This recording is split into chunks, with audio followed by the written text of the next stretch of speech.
उससे पहले जो हमारा एक बहुत ही जो आप सब लोग उनसे परिचित है, S4 के नाम से वो फेमस है, आप सब लोग जानते हैं। तो S4 को ज़्यादा इंट्रोडक्शन की आवश्यकता नहीं है, कुछ विचार उनके भी हैं जो हमारे लिए इम्पोर्टेंट है, आप सबके लिए इम्पोर्टेंट। S4 का हम यहाँ पे स्वागत करेंगे और इसके बाद और इसी प्रोग्राम की हमारी जो कार्यक्रम है इसकी अग्रिम बेला पर हमारे बहुत प्रिय विद्यार्थी जैसे सर ने आपको बताया S4 के नाम से, वो किसी परिचय के मोहताज नहीं है, उनके तो बड़े बड़े अभिनेता उनसे परिचित हैं, तो उनको मैं यहाँ आमंत्रित करना चाहता हूँ। हमें तो बेरोजगारी ने लूटा, कोरोना में कहा दम था, हमारी किस्ती आज भी जब सरकार पे भरोसा ज्यादा था। दोस्तों, गलत का खुलकर विरोध करे, चाहे राजनीति हो या समाज, हमेशा उसका प्रोटेस्ट करे। जहां गलत हो रहा है उसके लिए हमें अपने अधिकारों के लिए आवाज उठाएं, हमारा जो अधिकार है उसके लिए आवाज उठाएं। ये जो मांग चल रही है हमारी, ये कोई हमारा ऐसे इनकी तरह चंदा नहीं मांग रहे पॉलिटिक्स की तरह कि हमें नौकरी दो, ये दो। हमारा अधिकार है कि पढ़ लिख के 10-15 लाख रुपए खर्च करके बंदा यहाँ तक पहुंचा, नौकरी लायक बना है, तो उसको रोजगार चाहिए। आप नौकरी दो, उनको वैकेंसी निकालो, कंप्लीट करो उनको टाइम पे। आजकल हमारे साथीगण कई हमारे यार दोस्त वो भी बोल रहे हैं कि क्यों चिल्ला रहे हो, क्यों चिल्ला रहे हो। अरे हम चिल्लाएंगे हमारे अकेले, हमारा अधिकार है शिक्षा, रोजगार।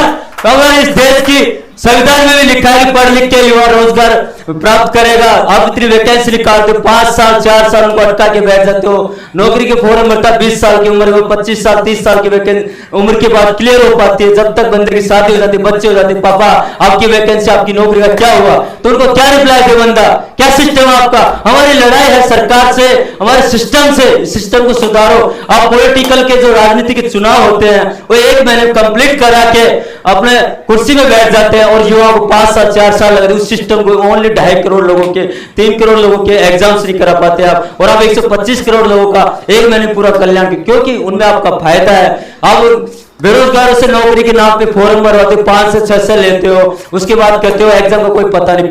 2 साल लगभग होने का है रेलवे के एग्जाम को फॉर्म भराने के बाद। उनका अगर अंदाजा लगाए 250 रुपए पर बंदे के हिसाब से भी तो लगभग 10 करोड़ रुपए होते हैं। 10 करोड़ का 200 का ब्याज लगा के देखो, आप अगर नौकरी देना चाहते हो तो उस 10 करोड़ के ब्याज जो राशि आएगी उन्हीं से आप उनकी सैलरी दे सकते हो आगे की। लेकिन नहीं, आपको बस अपना झोला भरना है, अपना खजाना भरना है, बस रोजगार से कोई मतलब नहीं है।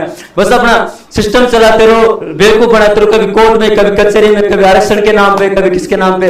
मोदी जी मन की बात इतनी बार करते हैं, कौन सी मन की बात, उसमें आपने किसानों की, युवाओं की, मजदूरों की, बेरोजगार की बात करते हो। अपने काम की बात ये कर दिया, वो कर दिया, अरे उनकी कभी बात करते हो किसान क्यों आत्महत्या कर रहे हैं। अभी जो GDP -23.9 गई है, 23.9 माइनस में, आज तक इतिहास में कभी नहीं गई। उसके बावजूद आप कहते हो देश विकास कर रहा है। कहां विकास? देश का विकास नापा जाता है GDP से, वो GDP माइनस में जा रही है। क्यों जा रही है? क्योंकि आपका सिस्टम खराब है। असंगठित जो क्षेत्र है, शिक्षा, रोजगार, जो छोटे मोटे बिजनेस है उन पे ध्यान नहीं है। आपको बड़े बड़े बिजनेसमैन जो अपने यार दोस्त है उन पे डिपेंड है, उन पे फोकस है।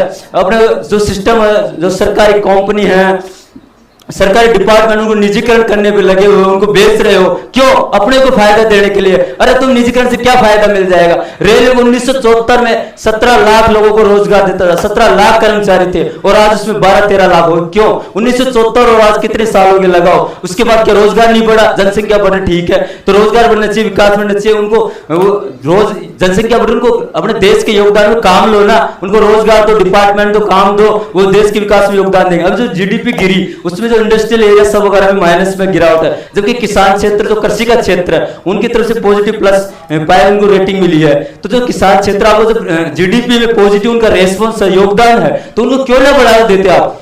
किसानों का आर्थिक जो समर्थन मूल्य उनको बढ़ाते नहीं आप, और कहते हो कि ये करो वो करो। तेल की कीमतें बढ़ा दी आपने, खाद बीज की कीमतें बढ़ा दी, और ये स्टूडेंट, युवा, बेरोजगार के आपकी तरफ ध्यान नहीं है। SSC के जो सिस्टम है उनको गड़बड़े, घोटाला, जब लास्ट वैकेंसी उसमें घोटाला हुआ, CBI जांच, उन्होंने स्पष्ट रूप से कहा कि हाँ घोटाला हुआ, स्कैम हुआ, उसके बावजूद सरकार उसका रिजल्ट जारी करती। क्या सरकार आपको क्या जा रहा है? इन जो नौकरी के फॉर्म भरे जाते, रोजगार किनको चाहिए? गरीब, मजदूर, मेहनतकश लोगों को नेताओं के बच्चों को थोड़ी चाहिए रोजगार, उनको तो डायरेक्ट उनके पास बहुत पैसा पहले से करोड़ों की संपत्ति है, रोजगार भी चाहिए, वो डायरेक्ट पैसे फेंकेंगे और अपनी वैकेंसी ले लेंगे।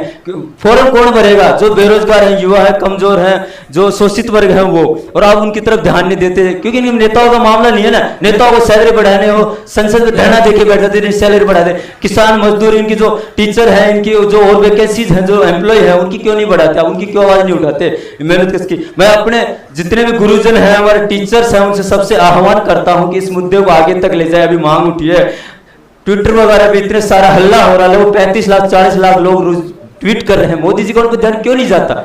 क्योंकि उनको उस चीज से मतलब नहीं, उनको बस बेवकूफ बनाना है।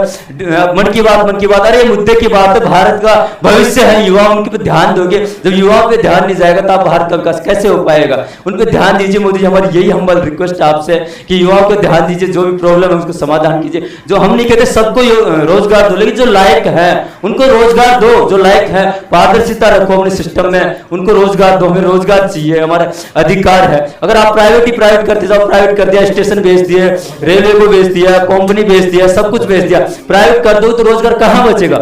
कहां बचेगा? उनमें कौन लेंगे? ठेकेदार लोग। धीरे धीरे एक दिन अंग्रेजों की तरफ प्राइवेट राज आ जाएगा, बिजनेसमैन के हाथ में राज आ जाएगा, तो लोकतंत्र कहां रहा? और मीडिया कभी युवा, गरीब, कमजोर लोग कभी आवाज नहीं उठाता, वो सिर्फ नेताओं की फालतू की जो बात है, नेताओं की भैंस घूम गई, उनका ये चोरी हो गया, फलाने की ये बात हो गई, बॉलीवुड एक्टर के पीछे पड़ जाते हैं। अरे उनसे क्या मतलब? तुम मेन मुद्दे की बात उठाओ ना। सबसे पहले मैं आपसे रिक्वेस्ट करता हूं, जितने भी न्यूज चैनल से फर्जी, उन सबको देखना बंद कर दीजिए। उनकी टीआरपी गिरेगी तो अपना उनको औकात ठिकाने आ जाएगी। और ये रिक्वेस्ट है, इस मुद्दे को जो भी ट्रेंड चल रहा है ट्विटर पे, एसएससी रेलवे एग्जाम्स कराओ, speak up for SSC and railway, उसको आप आगे तक ले जाओ। सभी से ये रिक्वेस्ट, आज हम पे आए, कल आपके बच्चों पे, आपके भाई पे किसी पे ये बात आई कि वो बेरोजगार रहेंगे, तो उनकी आवाज उठाओ। ठीक है, थैंक यू, जय हिंद, जय भारत। धन्यवाद सुरेश जी, आपका बहुत बहुत आभार।